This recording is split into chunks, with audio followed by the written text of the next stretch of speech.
Donc bonjour tout le monde, aujourd'hui dans le cadre de notre cours culture numérique, on va essayer de réaliser une vidéo avec le logiciel OBS dont on va parler de l'arbitrage en Afrique. Tout d'abord on va commencer par les généralités et ensuite la technique du VAR et comment elle a affecté l'arbitrage au monde entier. Et par la suite on va citer l'exemple de ce qui est arrivé la dernière fois dans le match du Wydad contre l'Espérance de Tunisie. Un arbitre de football est un sportif qui participe au déroulement du rencontre de ce sport. Il est un spécialiste des lois du jeu, chargé de veiller à leur application pour assurer la sécurité des joueurs et la régularité de la compétition.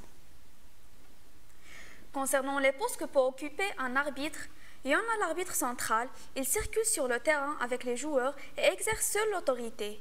L'arbitre assistant, anciennement juge de touche.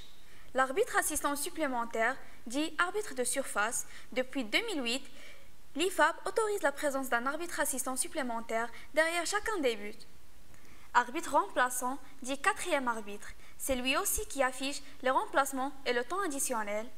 Et existe aussi l'arbitre assistant de réserve, son seul rôle est de remplacer un arbitre assistant ou le quatrième arbitre n'étant pas en mesure de poursuivre la rencontre.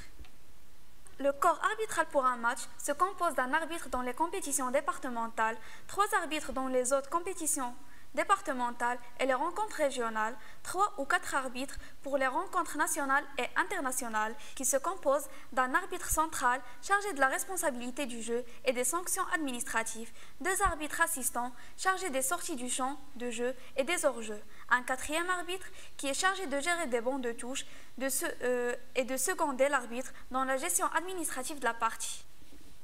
Les chiffres clés de l'arbitrage football en 2018, 24 651 arbitres officiels, 825 arbitres féminines, 36 arbitres internationaux, 15 arbitres élites féminines, 266 arbitres de niveau fédéral, 20 sections sportives à filière arbitrage et près d'1 million de matchs arbitrés par saison.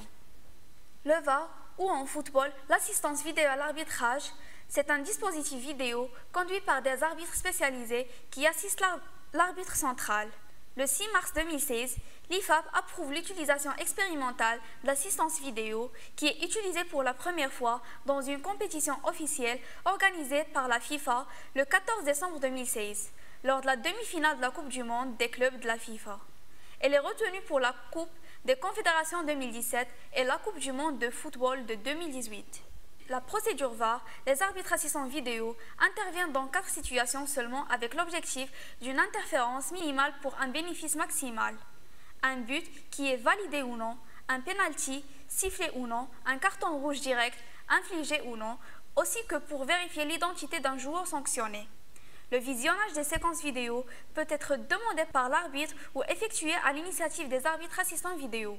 Après analyse de la situation, ceux-ci en informent l'arbitre par oreillette qui comprend la décision appropriée. Le cas échéant, après être allé consulter la vidéo lui-même sur le bord du terrain. Lors de la Coupe du Monde 2018, lors de tous les matchs, le trio arbitral est assisté par un arbitre assistant vidéo et 3 adjoints, 3 arbitres FIFA et 4 techniciens vidéo. Il comprend en outre un représentant de la FIFA chargé d'informer les diffuseurs et les commentateurs de la raison du recours à la vidéo et de son résultat. Le VAR a plusieurs avantages. Le 2 décembre 2018, le comité exécutif de l'UEFA décide d'introduire des arbitres assistants vidéo VAR plutôt prévus initialement afin d'améliorer l'équité et la justice, aussi que diminuer les erreurs d'arbitrage et les comportements antisportifs des joueurs. Convaincu que l'assistance vidéo à l'arbitrage sera bénéfique pour les compétitions, car elle apportera une aide précieuse aux arbitres et permettra de réduire les décisions incorrectes. L'assistance vidéo à l'arbitrage VAR s'invite à la Coupe d'Afrique des Nations 2019 en Égypte, une première pour le grade du football africain qui fera usage de ces technologies à partir des quarts de finale. Une décision qui intervient après que la Confédération africaine du football a consulté la FIFA et l'UEFA, respectivement patronnes du football mondial et européen. Ce qu'a indiqué Hassan Ouaberi, président de la commission des arbitres et de la Confédération africaine de football. Les arbitres africains, eux, ont déjà entamé les stages de perfectionnement autour de l'outil. Un premier camp d'entraînement a été tenu en Afrique du Sud. Un autre se tient actuellement au Maroc, tandis qu'un dernier est prévu en Égypte avant le coup d'envoi de la Coupe d'Afrique des Nations prévue le 21 juin. Avec le VAR existe plusieurs inconvénients.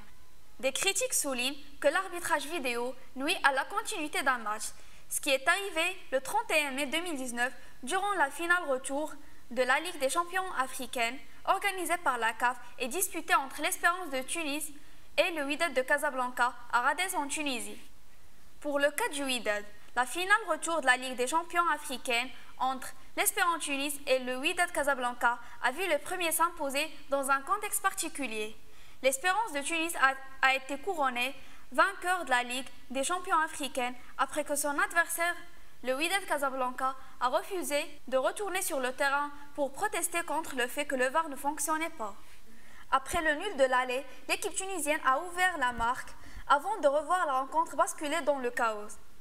Le moment de la controverse s'est produit à la 58e minute du match, retour de la Ligue des Champions, lorsque les efforts du milieu du terrain du Wydad, Walid El Karchi, ont été réduits à néant. L'arbitre Bakary Gassama refusait le but dans un premier temps pour un hors-jeu, puis une faute. Les joueurs de Casablanca ont réclamé un arbitrage vidéo qui n'a pas été utilisé.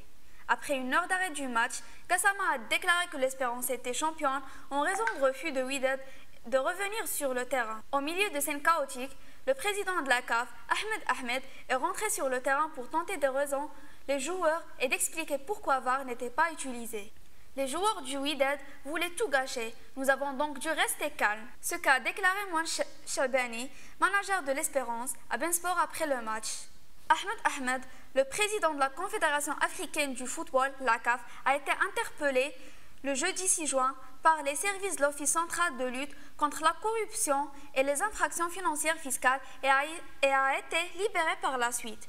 Aussi, il avait pris part mercredi dernier à une réunion du comité exécutif de la Confédération africaine de football CAF qui s'est enfin prononcé sur le scandale de la finale retour entre l'Espérance de Tunis et le Wydad Casablanca. Le club casablancais et la Fédération royale marocaine de football avaient saisi à tour de rôle la CAF et dénoncé des erreurs d'arbitrage graves.